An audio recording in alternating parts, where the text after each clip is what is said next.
Kitab Daniel.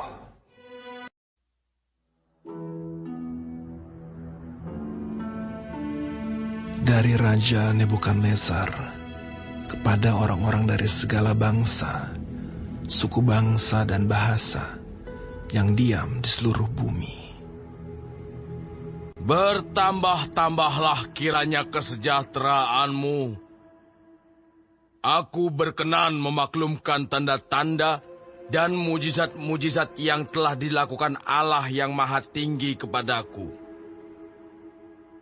Betapa besar tanda-tandanya dan betapa hebatnya mujizat-mujizatnya. Kerajaannya adalah kerajaan yang kekal dan pemerintahannya turun-temurun. Aku, Nebukadnezar, diam dalam rumahku dengan tenang dan hidup dengan senang dalam istanaku. Lalu aku mendapatkan mimpi yang mengejutkan aku, dan hayalanku di tempat tidurku, serta penglihatan-penglihatan yang kulihat menggelisahkan aku. Maka aku mengeluarkan titah bahwa semua orang bijaksana di Babel harus dibawa menghadap aku, supaya mereka memberitahukan kepadaku makna mimpi itu. Kemudian orang-orang berilmu, ahli jampi, para kasdim dan ahli nujum datang menghadap, dan aku menceritakan kepada mereka mimpi itu. Tetapi mereka tidak dapat memberitahukan maknanya kepadaku. Pada akhirnya, Daniel datang menghadap aku, yakni Daniel yang dinamai Belsazar menurut nama dewaku, dan yang penuh dengan roh para dewa yang kudus. Lalu kuceritakan kepadanya mimpi itu. Hai Belsazar, kepala orang-orang berilmu, aku tahu bahwa engkau penuh dengan roh para dewa yang kudus, dan bahwa tidak ada rahasia yang sukar bagimu. Sebab itu, inilah riwayat penglihatan mimpi yang kudapat. Maka ceritakanlah kepadaku maknanya. Adapun penglihatan yang kudapat di tempat tidurku itu demikian. Di tengah-tengah bumi ada sebatang pohon yang sangat tinggi. Pohon itu bertambah besar dan kuat, tingginya sampai ke langit dan dapat dilihat sampai ke ujung seluruh bumi. Daun-daunnya indah, buahnya berlimpah-limpah. Padanya ada makanan bagi semua yang hidup. Di bawahnya, binatang-binatang di padang mencari tempat bernaung, dan di dahan-dahannya bersarang burung-burung di udara, dan segala makhluk mendapat makanan daripadanya. Kemudian dalam penglihatan yang kudapat di tempat tidurku itu, tampak seorang penjaga, seorang kudus, turun dari langit. Ia berseru dengan nyaring, demikian katanya. Tebanglah pohon itu dan potonglah dahan-dahannya. Gugurkanlah daun-daunnya dan hamburkanlah buah-buahnya. Biarlah binatang-binatang lari dari bawahnya dan burung-burung dari dahan-dahannya. Tetapi biarkanlah tunggulnya tinggal di dalam tanah, terikat dengan rantai dari besi dan tembaga, di rumput muda di padang. Biarlah ia dibasahi dengan embun dari langit, dan bersama-sama dengan binatang-binatang mendapat bagiannya dari rumput di bumi. Biarlah hati manusianya berubah dan diberikan kepadanya hati binatang. Demikianlah berlaku atasnya sampai 7 masa berlalu. Titah ini adalah menurut putusan para penjaga, dan hal ini menurut perkataan orang-orang kudus, supaya orang-orang yang hidup tahu bahwa Yang Maha Tinggi berkuasa atas kerajaan manusia dan memberikannya kepada siapa yang dikehendakinya, Bahkan orang yang paling kecil sekalipun dapat diangkatnya untuk kedudukan itu. Itulah mimpi yang telah kudapat. Aku, Raja Nebukadnezar. Sekarang engkau, Beltsazar, katakanlah kepadaku maknanya, sebab semua orang bijaksana dari kerajaanku tidak dapat memberitahukan maknanya kepadaku. Tetapi engkaulah yang sanggup, karena engkau penuh dengan roh para dewa yang kudus. Lalu berdirilah Daniel, yang namanya Beltsazar. Tercengang beberapa saat, pikiran-pikirannya menggelisahkan dia. Berkatalah raja, Beltsazar, janganlah mimpi dan maknanya itu menggelisahkan engkau. Beltsazar menjawab, Tuanku, biarlah mimpi itu tertimpa atas musuh tuanku, dan maknanya atas seteru tuanku.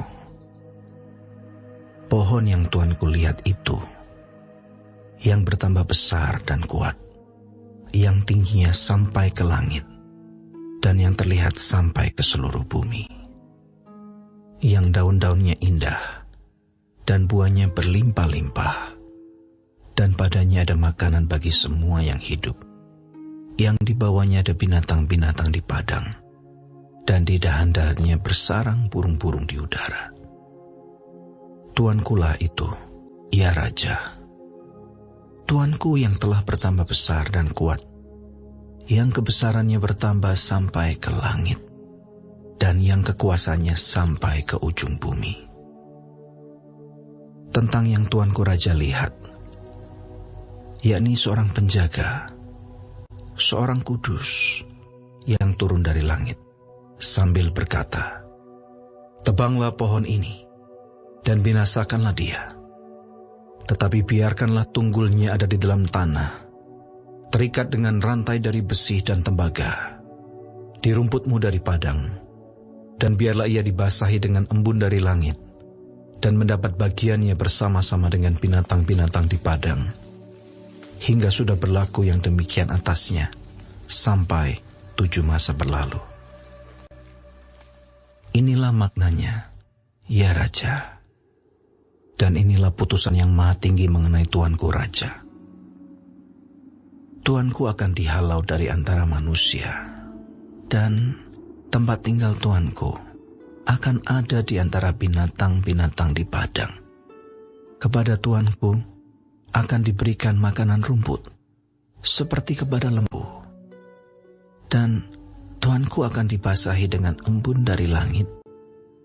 Dan demikianlah akan berlaku atas Tuanku sampai 7 masa berlalu, hingga Tuanku mengakui bahwa yang maha tinggi berkuasa atas kerajaan manusia dan memberikannya kepada siapa yang dikehendakinya. Yang dikatakan tentang membiarkan tunggul pohon itu berarti kerajaan Tuanku akan kembali Tuanku pegang. Segera sesudah Tuanku mengakui bahwa surgalah yang mempunyai kekuasaan. Jadi, ya Raja, biarlah nasihatku berkenan pada hati Tuanku. Lepaskanlah diri Tuanku daripada dosa dengan melakukan keadilan, dan daripada kesalahan dengan menunjukkan belas kasihan terhadap orang yang tertindas. Dengan demikian, kebahagiaan Tuanku akan dilanjutkan. semuanya itu terjadi atas Raja Nebukadnezar. Sebab setelah lewat 12 bulan, ketika ia sedang berjalan-jalan di atas istana raja di Babel, berkatalah raja, Bukankah itu Babel yang besar itu, yang dengan kekuatan kuasaku dan untuk kemuliaan kebesaranku, telah kubangun menjadi kota kerajaan? Raja belum habis bicara, ketika suatu suara terdengar dari langit, Kepadamu dinyatakan, ya Raja Nebukadnezar, bahwa kerajaan telah beralih daripadamu. Engkau akan dihalau dari antara manusia, dan tempat tinggalmu akan ada di antara binatang-binatang di padang. Kepadamu akan diberikan makanan rumput seperti kepada lembu, dan demikianlah akan berlaku atasmu sampai 7 masa berlalu. Hingga engkau mengakui bahwa Yang Maha Tinggi berkuasa atas kerajaan manusia dan memberikannya kepada siapa yang dikehendakinya. Pada saat itu juga, terlaksanalah perkataan itu atas Nebukadnezar, dan ia dihalau dari antara manusia dan makan rumput seperti lembu, dan tubuhnya basah oleh embun dari langit, sampai rambutnya menjadi panjang seperti bulu burung Raja Wali, dan kukunya seperti kuku burung. Setelah lewat waktu yang ditentukan, aku, Nebukadnezar, menengadah ke langit, dan akal budiku kembali lagi kepadaku. Lalu aku memuji Yang Maha Tinggi, dan membesarkan dan memuliakan yang hidup kekal itu, karena kekuasaannya ialah kekuasaan yang kekal, dan kerajaannya turun-temurun. Semua penduduk bumi dianggap remeh. Ia berbuat menurut kehendaknya terhadap bala tentara langit dan penduduk bumi, dan tidak ada seorang pun yang dapat menolak tangannya dengan berkata kepadanya, "Apa yang kau buat?" Pada waktu akal budiku kembali kepadaku, kembalilah juga kepadaku kebesaran dan kemuliaanku untuk kemasyuran kerajaanku. Para menteriku dan para pembesarku menjemput aku lagi. Aku dikembalikan kepada kerajaanku, bahkan kemuliaan yang lebih besar dari dahulu diberikan kepadaku. Jadi sekarang, aku, Nebukadnezar, memuji, meninggikan dan memuliakan Raja Sorga, yang segala perbuatannya adalah benar, dan jalan-jalannya adalah adil, dan yang sanggup merendahkan mereka yang berlaku congkak.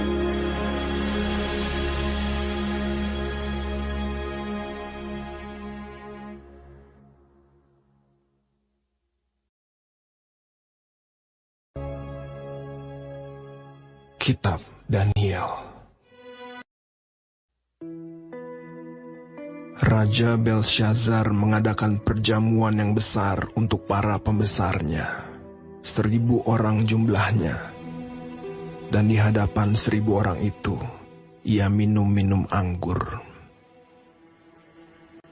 Dalam kemabukan anggur, Belshazzar menitahkan orang membawa perkakas dari emas dan perak yang telah diambil oleh Nebukadnezar, ayahnya, dari dalam bait suci di Yerusalem, supaya raja dan para pembesarnya, para istri, dan para gundi, dan para gundik mereka minum dari perkakas itu.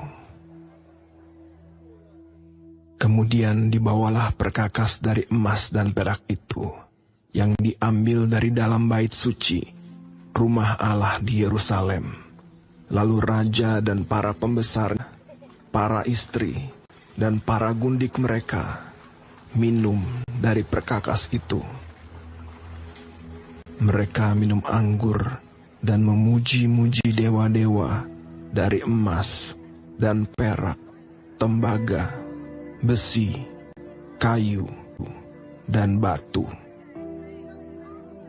Pada waktu itu juga, tampaklah jari-jari tangan manusia menulis pada kapur dinding istana raja di depan kaki Dian. Dan raja melihat punggung tangan yang sedang menulis itu. Lalu raja menjadi pucat, dan pikiran-pikirannya menggelisahkan dia.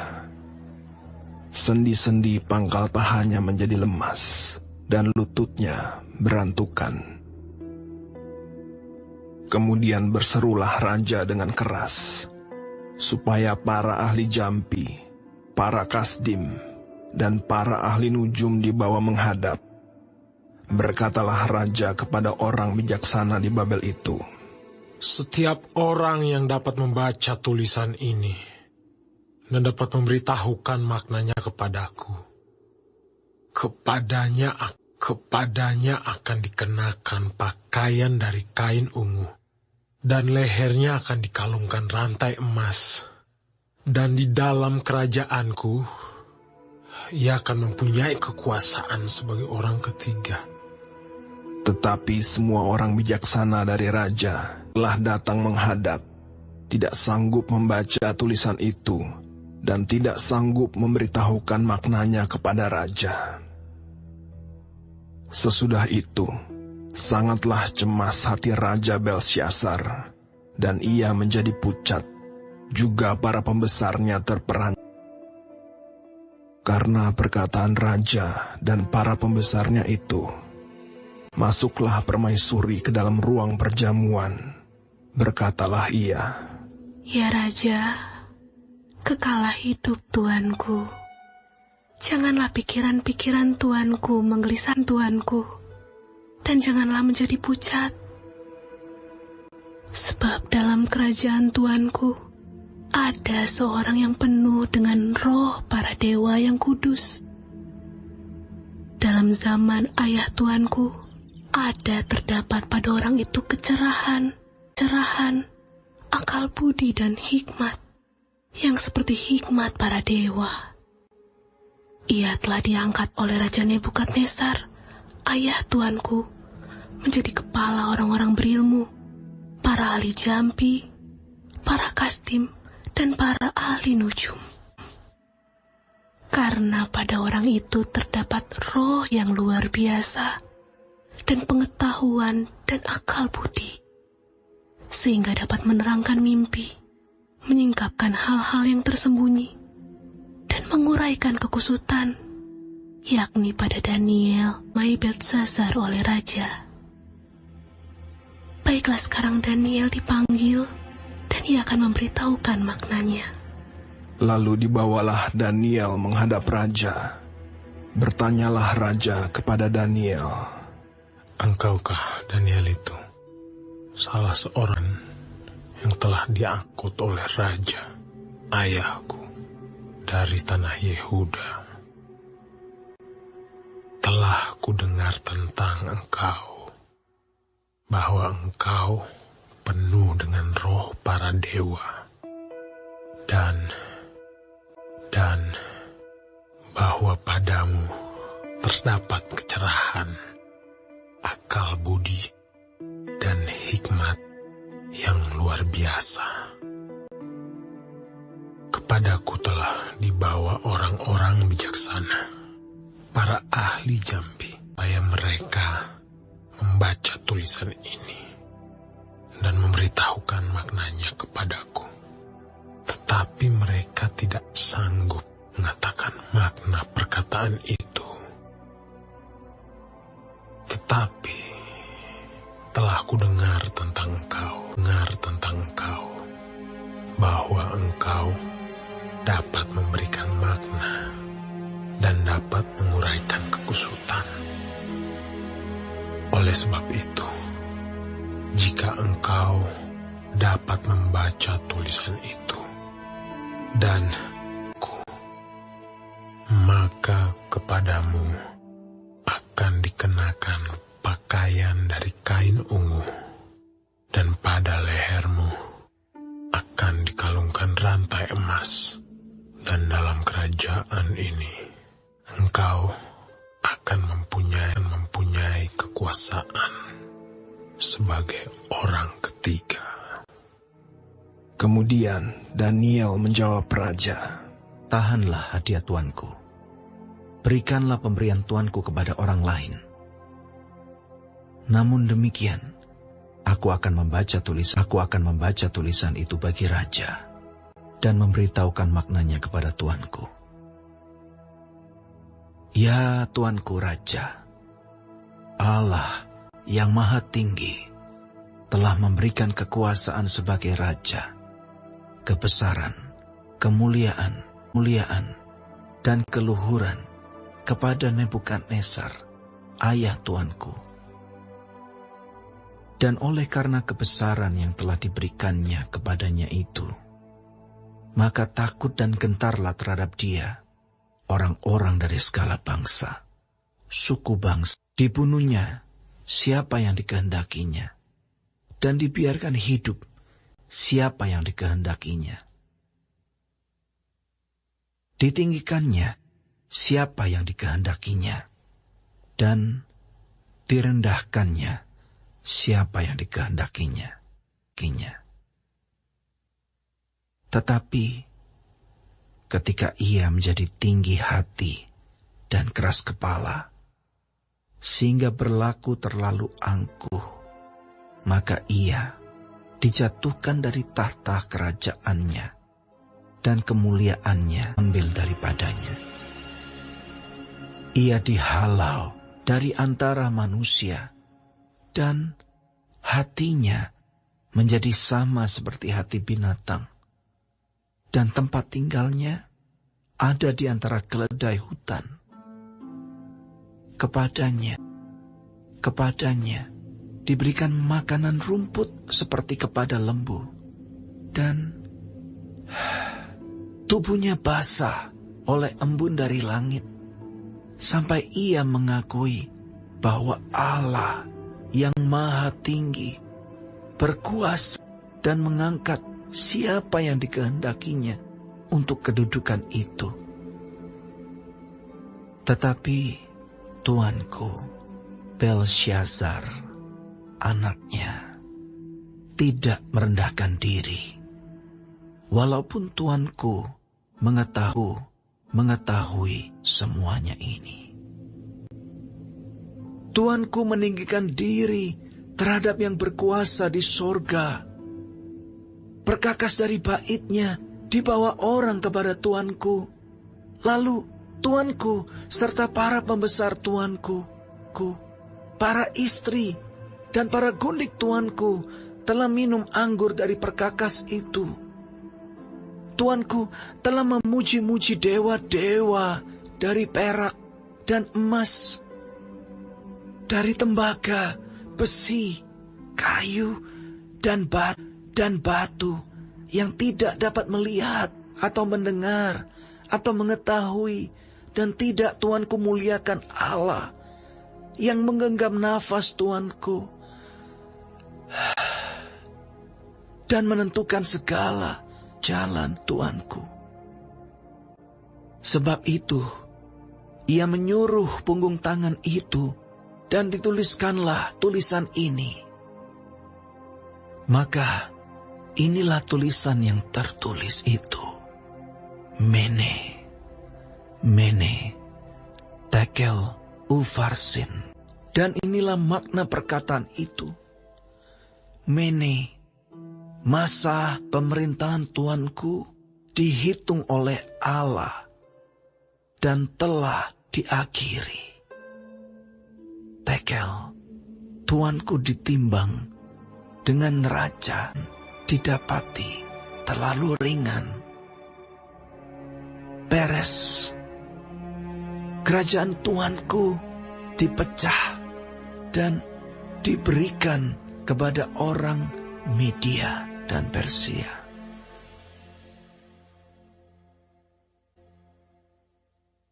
Lalu atas titah Belshazzar dikenakanlah kepada Daniel pakaian dari kain ungu, dan pada lehernya dikalungkan rantai emas, dan dimaklumkanlah tentang dia bahwa di dalam kerajaan ia akan mempunyai kekuasaan sebagai orang ketiga. Pada malam itu juga, terbunuhlah Belsyazar, raja orang Kasdim itu.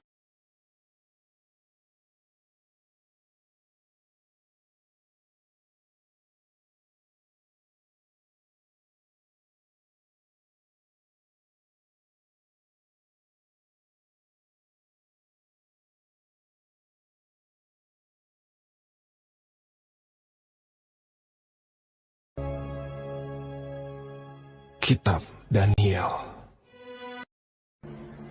Darius, orang Media, menerima pemerintahan ketika ia berumur 62 tahun. Lalu, berkenanlah Darius mengangkat 120 wakil-wakil raja atas kerajaannya. Mereka akan ditempatkan di seluruh kerajaan. Membawahi mereka, diangkat pula 3 pejabat tinggi, dan Daniel adalah salah satu dari ketiga orang itu. Kepada merekalah para wakil-wakil raja harus memberi pertanggungan jawab supaya raja jangan dirugikan. Maka Daniel ini melebihi para pejabat tinggi dan para wakil raja itu, karena ia mempunyai roh yang luar biasa, dan raja bermaksud untuk menempatkannya atas seluruh kerajaannya. Kemudian para pejabat tinggi dan wakil raja itu mencari alasan dakwaan terhadap Daniel dalam hal pemerintahan. Tetapi mereka tidak mendapat alasan apapun atau sesuatu kesalahan, sebab ia setia dan tidak ada didapati sesuatu kelalaian atau sesuatu kesalahan padanya. Maka berkatalah orang-orang itu, Kita tidak akan mendapat suatu alasan dakwaan terhadap Daniel ini, kecuali dalam hal ibadahnya kepada Allahnya. Kemudian bergegas-gegaslah para pejabat tinggi dan wakil raja itu menghadap raja, serta berkata kepadanya, Ya Raja Darius, kekallah hidup tuanku. Semua pejabat tinggi kerajaan ini, semua penguasa dan wakil raja, para menteri dan bupati telah mufakat, supaya dikeluarkan kiranya suatu penetapan raja dan ditetapkan suatu larangan, agar barang siapa yang dalam 30 hari menyampaikan permohonan kepada salah satu dewa atau manusia, kecuali kepada tuanku ya Raja, maka ia akan dilemparkan ke dalam gua singa. Oleh sebab itu, ya Raja, keluarkanlah larangan itu, dan buatlah suatu surat perintah yang tidak dapat diubah, menurut undang-undang orang Media dan Persia, yang tidak dapat dicabut kembali. Sebab itu, Raja Darius membuat surat perintah dengan larangan itu. Demi didengar Daniel bahwa surat perintah itu telah dibuat, pergilah ia ke rumahnya.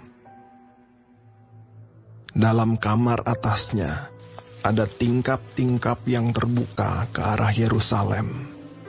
3 kali sehari ia berlutut, berdoa, serta memuji Allahnya, seperti yang biasa dilakukannya.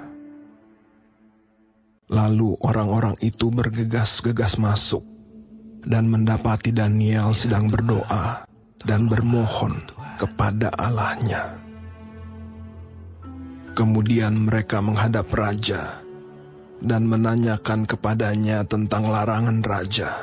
Bukankah tuanku mengeluarkan suatu larangan, supaya setiap orang yang dalam 30 hari menyampaikan permohonan kepada salah satu dewa atau manusia, kecuali kepada tuanku, ya Raja, akan dilemparkan ke dalam gua singa. Jawab raja. Perkara ini telah pasti menurut undang-undang orang Media dan Persia yang tidak dapat dicabut kembali. Lalu kata mereka kepada raja, Daniel, salah seorang buangan dari Yehuda, tidak mengindahkan tuanku, ya raja, dan tidak mengindahkan larangan yang tuanku keluarkan. Tetapi 3 kali sehari ia mengucapkan doanya. Setelah raja mendengar hal itu, maka sangat sedihlah ia, dan ia mencari jalan untuk melepaskan Daniel. Bahkan sampai matahari masuk, ia masih berusaha untuk menolongnya. Lalu bergegas-gegaslah orang-orang itu menghadap raja, serta berkata kepadanya, Ketahuilah ya raja, bahwa menurut undang-undang orang Media dan Persia, tidak ada larangan atau penetapan yang dikeluarkan raja yang dapat diubah. Sesudah itu, raja memberi perintah. Lalu diambillah Daniel dan dilemparkan ke dalam gua singa.